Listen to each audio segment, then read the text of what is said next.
John Locke lived in England in the 1600s. He wrote two treatises on government, a document outlining his beliefs about how humans should govern themselves, in 1690. Locke thought that humans were selfless and good by nature. The only reason someone would not act that way is if their rights were being violated or their possessions were being taken away. Humans thus formed and followed governments that protected them from crime. Tied to his belief that humans were inherently good was Locke's idea that governments should, as much as possible, protect the rights of individuals. If a citizen were to encroach upon another's rights, they would face negative consequences through the government. However, if the government was being unfair towards citizens, the negative consequences would be turned on it.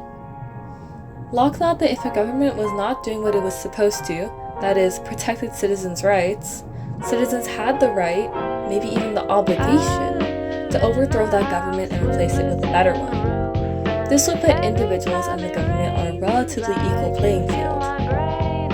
Many believe that society should protect those who are facing unfortunate circumstances, and Locke's two treatises on government aligns with this idea. If a citizen is facing injustice due to another citizen's actions, they'll be helped by the government. And if a citizen is facing injustice due to the government's actions, fellow citizens could rise up against the government. Either way, if someone is being deprived of their rights, someone else will make sure they are avenged, whether it's the government or ordinary people. Not everyone might agree with Locke's ideas, though. If you think about the amount of authority a citizen should have according to Locke and how many people there are compared to government officials, the government could be toppled by its citizens, even if only some of them think that the government is doing something wrong.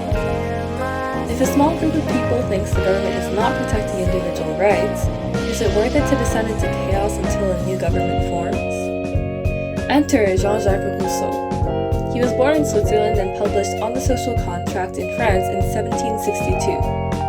Rousseau believed that human governments formed over time, beginning with small gatherings that accomplish a single task before parting ways, and ending with massive groups of people living close to each other for extended periods of time. The result? A sense of moral goodness, or general will, that takes precedence over an individual's will. Individual rights were much less important to Rousseau than the greater good. He said as much in On the Social Contract. Priority, according to him, should be given to the majority. Even if the government's final decision involved harming a minority, it was fine if the majority was kept safe. The thing is, if you disagreed with the government, you were disagreeing with the general will. If you were disagreeing with the general will, you were considered antisocial and had to face negative consequences. In this case, the dynamic shifts so that instead of being on a level playing field, as it would be in Locke's theory, the government has a lot more power than its citizens. And maybe that's a good thing.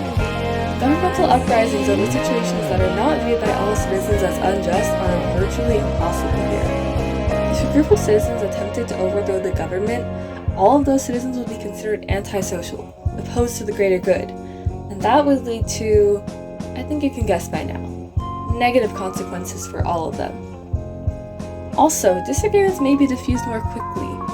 Perhaps justice is best kept when governments have way more power than their citizens. But I could be wrong. And if I'm wrong, do I have to face negative consequences?